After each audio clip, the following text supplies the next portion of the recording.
in sync. Okay. Hi, everyone, and welcome back to the Enya podcast. We're here with your usual hosts, me, Megan. And Abby. And today we're going to continue our Café con Chisme segment. Black Dog Coffee from right here in Long Beach. That is what we're reviewing today. Off 3rd Street, not the one in Signal Hill. Not the one in Signal Hill. That one closes early. We went to the one that closed at 3 p.m. Which is the one on 3rd. Mm-hmm. Closer to downtown. Yes. So today we have a couple of topics that we want to cover in today's segment. Abby, what are we covering today? Yes. So as you know, Café con Chisme is a bi-weekly segment that we do here on Escucha. And we talk about all things pop culture. So today we're going to be covering Fernando Valenzuela's death, the 2024 Latin Billboard Awards, and Chicano Batman going on an indefinite hiatus. So it has been a sad week for Los Angeles, especially the Dodgers. Oh, yes. As of October 22nd, Fernando Valenzuela, he passed away. Mm-hmm. Cause of death is still not determined, but we do know that he was diagnosed with liver cancer, so he took a step away from his position with the Dodgers to focus on his health. Is that correct? Yeah, he was a broadcaster for the Spanish language broadcast of sports for MLB. And he actually stepped down during playoffs, as you said, Megan, to focus on his health. He pitched with the Dodgers for 17 years. He started as a pitcher at just 20 years old when he immigrated here from Mexico. His career in the MLB was 17 years long. As a pitcher, yes. He became the Spanish language broadcaster for the Dodgers in 2003. I know that his career was around 11 seasons long, but he didn't just play with the Dodgers.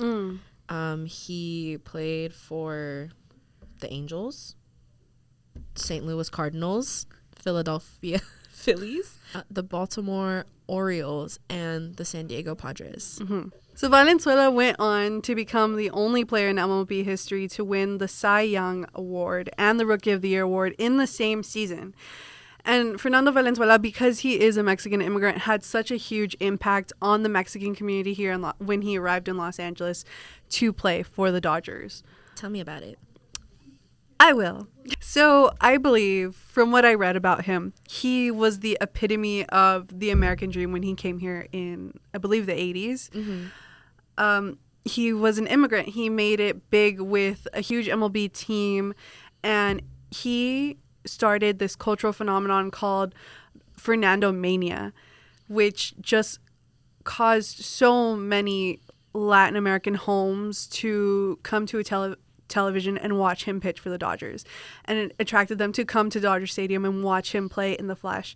And if you grew up in Los Angeles, you know LA, the Dodgers, and Mexican culture specifically have such a huge connection with each other, and I believe it was because of him. Oh, I do too. Yeah. With the amount, from what you just said, like his impact on the Latin community. Yeah. Specifically Mexicans in Yeah. SoCal. Yeah, specifically the Mexican community. And now, the Dodgers have such a wide variety of fans culturally that now they do cultural nights, and they've done a Salvadorian night where they give out Dodger jerseys with the El Salvador flag on them, which I think is really cool. And they had Filipino night, which was also cool. That was cool. That's cool. Yeah. I actually did read somewhere, because I know that you mentioned that he was a broadcaster for the Dodgers as well. When he actually started broadcasting, the Dodgers games were only aired on 3 different stations. Oh, wow. But it got up to 17 because of him. Wow. Yeah. I know when the news broke last night, because we're recording on, today is the 23rd, so we're recording the day after of his death. Yeah. I know that so many people were impacted by his death, Dodger fans, of course, but of course, lots of love was coming from the Mexican community, posting about him and everything. And, at difficult times, we all managed to come together as a community. And that as Dodger fans and as Hispanics here in LA, I thought that was really, really cool to see. I did see that. My Instagram and everything was completely flooded with a bunch of like my friends who are Dodger fans completely heartbroken about the news. Yeah. But I think that he left such a loving community behind, which is really nice. From here at Enya and Escucha, our deepest condolences to the Valenzuela family. And as Dodger fans, I don't know if you're a Dodger fan, Megan, but as a Dodger fan myself, we bleed blue. Now and forever. May he rest in peace. So take us into our next topic, Megan. So the next topic that we're covering is the 2024 Latin Billboard Awards that just happened. Yes. Something that actually really stuck out to me was Ghetto G. She did great this year. She has been nonstop. I love that woman. Dude, she has the most. She was nominated the most out of any Latin artist there. She was nominated 17 times, wow, which is more than Bad Bunny and Peso Pluma, which were each nominated 15 times individually. Wow. Yeah. She took home 8 awards. Bad Bunny and Peso Pluma only took home 6. I believe she walked out with Album of the Year for female category, right? Yeah, she did. She is doing her big one, and it is honestly so beautiful to see, especially because I know she had a really public breakup. Yeah? Yeah. Tell me about it. Quero and Anuel, they were in a relationship from 2018 until 2021. They were engaged. Oh. Yeah, and it got very public, as in, like, he was posting a whole bunch of, like, blems at her, like, on Instagram and stuff. Yeah, it was very, very messy, if you ask me. And I think he was the one making it messy because, you know, like, she would entertain it a little bit, but it was, like, mainly him. Yeah. And she's just over here, I mean, she's living life. She's topping charts. She's growing. She's making good music, I will say that. Yeah. I will add, though, that Bad Bunny did win Album of the Year in the male category. And you know what? We love that for him. We do. Good job, Benito. Good. Abby, but you did want to talk about someone that was nominated at the Latin Billboard Awards, no? Someone who was nominated and who won, yes. I did want to talk about this because I want to preface by saying I am a huge Spanish rock fan. I'm wearing my Caifanes shirt. I saw Caifanes twice. I've seen Café Tacuba. I've always wanted to see Maná.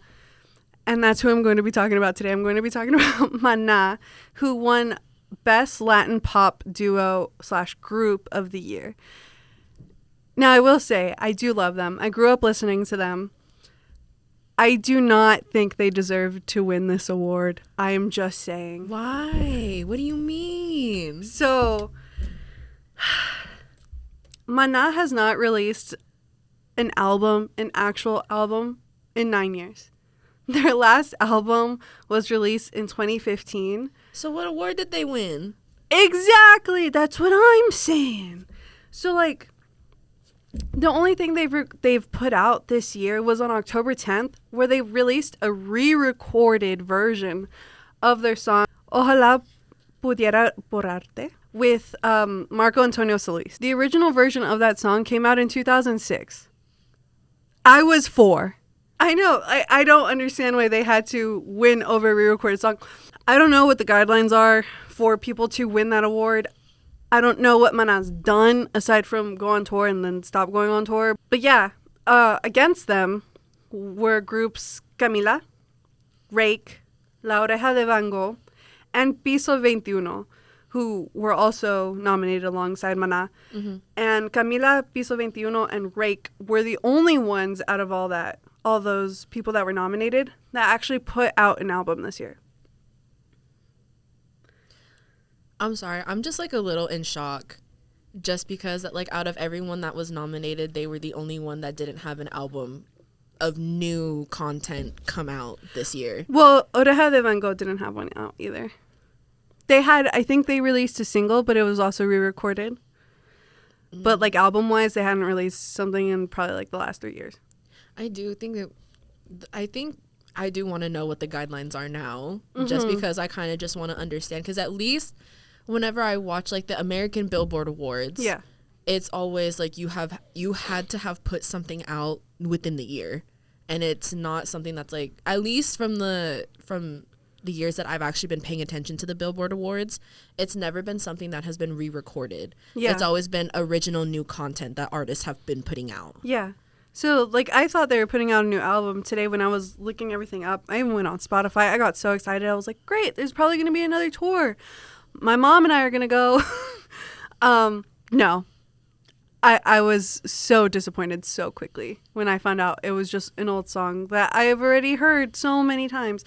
And I want to say they have, like, another re-recording of it. They have a full re-recording of one of their albums that has, like, that features Shakira. They needed that for the clickbait. Personally, I think from who I've listened to, I think Rake should have won it. I do listen to Rake. Well, I mean, you've showed me a couple of the songs, and I do like them. Mm-hmm. Their last album, it came out earlier this year. It's so good. I actually know someone who dances folklorico that got pulled up stage to perform with them. Wow. Yeah. That's so cool. I know. I've always wanted to do that. Folklorico? No, to get pulled up on stage. Now, we're going to segment into our honest and thorough coffee review. So, today's victim, Black Dog Coffee. I will say the interior of the coffee place, it is gorgeous. I love it there. It was really calm. It was so nice. We also went like 30 minutes before they closed. Yeah, we did. So it was empty. It was really nice. Mm-hmm. But they have lots of table space. They have table space outside, so they have a little patio area. They do. I will say parking, you do have to park on the street or find parking in their little parking lot. But it is Long Beach. Keep that in mind. You're going to look for parking pretty much anywhere. And it's all off of a one-way, too, so be careful. Don't go down that the wrong way. That is an automatic DUI. But getting into the nitty-gritty of the review. What did you order, Megan? I ordered the peanut butter fit latte. Yes. So that one has peanut butter, espresso, and honey. Which, in theory, sounds so good, no? I think that it sounded great. Uh-huh. However, as you guys know, I like my coffee sweet. We established this with the last episode of Café con Chisme, okay? So, with the peanut butter in the latte, I thought that it would have been sweeter. It was not. It feels powdery, right? It does feel powdery. It adds a little bit of like a grainy texture to the coffee, which I'm not necessarily like used to. Mm-hmm. And honestly, if I had known it was going to be bitter, I probably would have asked for extra sweetener in it. Mm-hmm. So, for our listeners. Because this is sweetened with honey. So I feel like if you go and you order it, you do have to keep that in mind.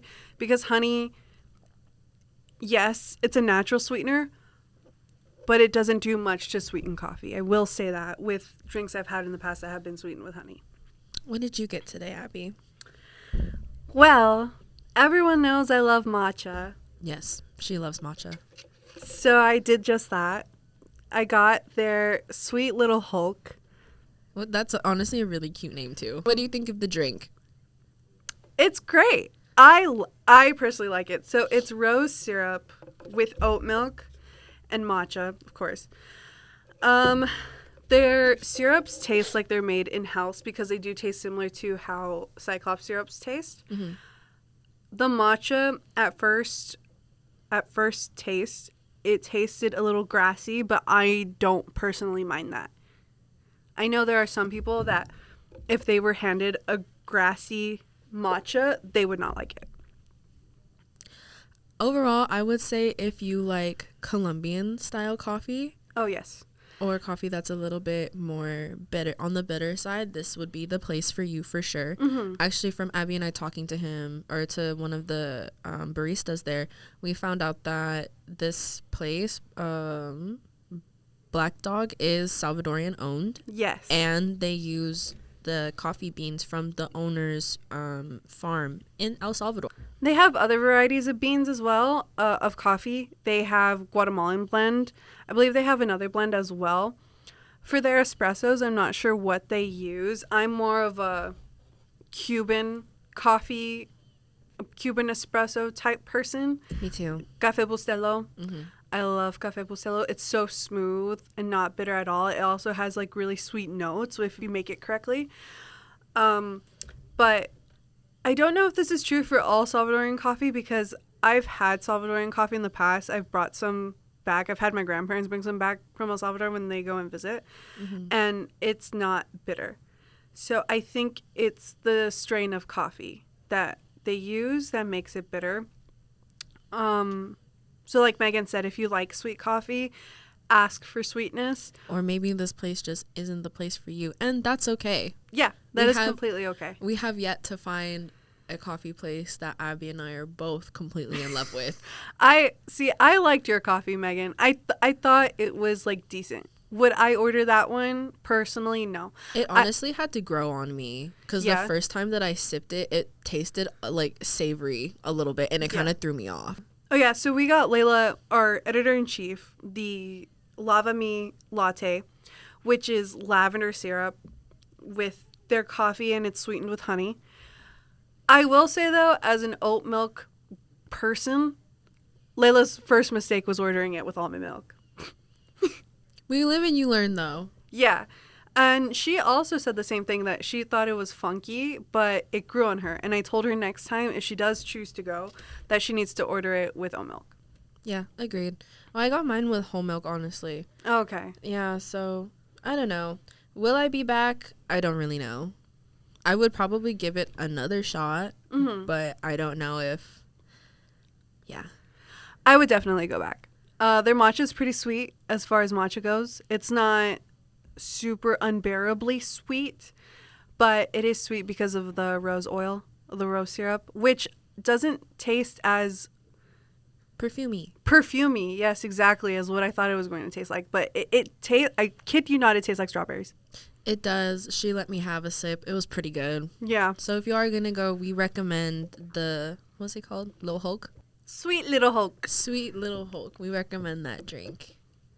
All right, and moving on to our last topic for Café con Chisme.